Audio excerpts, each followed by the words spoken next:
Vous ne me connaissez pas, je ne vous connais pas non plus. Je suis le collectionneur ASMR. Je vais vous présenter l'ensemble de mes objets les plus rares et les plus chers de tous les temps en rapport avec le monde ASMR. Je suis un très fin collectionneur et je n'hésite pas à mettre le prix fort pour récupérer certains objets pour ma collection. Il faut être très ambitieux dans la vie. Pour commencer, je possède ce petit cube qui, selon vous, peut paraître anodin.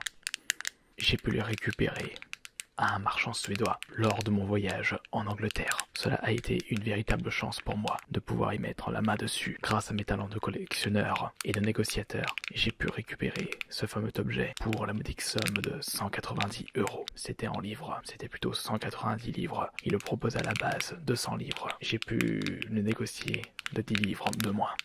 Et c'est vraiment excellent pour mes capacités de négociateur. Et c'est un véritable objet qui aura une énorme place dans ma collection. C'est quelque chose quand même qui est très prisé dans le milieu du fait de ses nombreuses faces, de son caractère mélancolique. Il y a toute une histoire derrière ce cube. Il faut avoir une certaine intelligence pour pouvoir le décrire, le déchiffrer. En ce qui concerne la suite, j'ai dans mes mains une petite boîte, une chance inouïe pour moi de le récupérer dans un vide-grenier qui se déroulait au nord de la France. Je vais chaque année là-bas pour essayer de récupérer le maximum d'objets possible. Il faut s'attendre à énormément de diversité dans ce vide-grenier, mais il est assez compliqué de bien négocier puisque les vendeurs dans ce vide-grenier sont des habitués. Je vois chaque année les mêmes têtes, mais au moins ils arrivent à me dénicher des objets qui iront très bien dans ma collection. Il m'avait expliqué que c'était un objet issu de la culture des Incas, un objet extrêmement rare, très relaxant comme vous pouvez l'entendre, un objet qui a parfaitement sa place dans ma collection. Il le vendait de base à 750 €. J'ai pu l'avoir pour 600 €. Et j'en suis fier d'ailleurs. Pour continuer, nous avons cette boule de billard très insolite. C'était lors de mon voyage à Los Angeles. J'ai pu récupérer cette boule de billard chez un collectionneur très particulier qui habitait au fin fond de la ville. J'ai pu y prendre contact grâce à un ami qui habite depuis des années aux États-Unis. Écoutez, une boule très mystérieuse qui renferme des messages secrets, des messages qui prédisent l'avenir. Il faut avoir une certaine intelligence pour le déchiffrer. Une très jolie trouvaille. Cette fois-ci, j'ai dû payer en liquide. Il ne voulait pas de traces, comme s'il avait une certaine âme, un certain maléfice, et que l'ancien propriétaire voulait absolument se débarrasser. Et en ce qui concerne son prix, étant donné qu'il voulait absolument s'en débarrasser, il était facile pour moi de négocier à moins 70%. Moins 70% de 3000 $, ce qui nous fait 30 x 3, 900 $. Encore une victoire du collectionneur.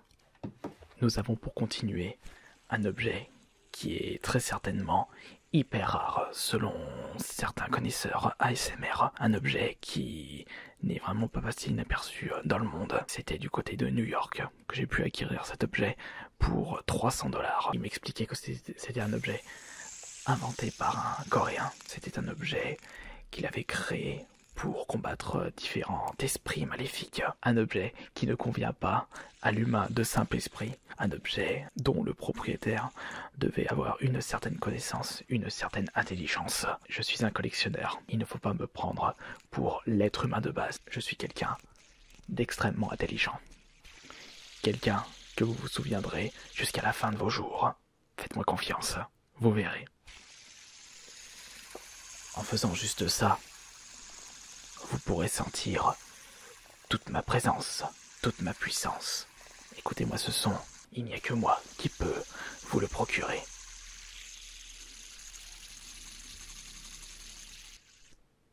En effet, je suis extrêmement satisfait de cette trouvaille. Vous pensez que le sable est une matière que l'on peut trouver en abondance dans le monde, mais ce n'est pas le cas de ce sable spécial qui se trouve dans cette petite boîte extrêmement rare une nouvelle fois. Mystical Sand, packed in the UK by... Ah oui, en effet, c'est durant mon voyage en Angleterre. C'était lors d'une brocante sur place. Quelqu'un vendait cet objet, mais j'avais l'impression que c'était un très très gros connaisseur. Et j'étais prêt à mettre énormément d'argent. Mais je voulais absolument gagner cette bataille de négociation. Après 45 minutes de dialogue, j'ai pu baisser le prix de 10%.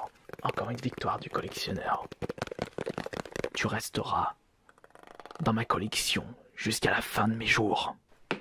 Voici un souvenir qui m'est cher, mais que je n'ai pas pu récupérer sur place, mais plutôt sur internet, sur un petit site spécialisé d'enchères underground. Regardez, c'est en fait deux boules, un son très très relaxant, un son que l'on ne retrouve pas dans d'autres matières, avec le certificat d'authenticité. Manuel d'utilisation, boule de relaxation. Et j'étais intéressé par cet objet. Après des dizaines de mails envoyés à cette personne, il a pu enfin me le vendre pour 900 €. Mais comme j'ai énormément d'argent sur mon compte PayPal, ce n'était vraiment pas un problème pour moi.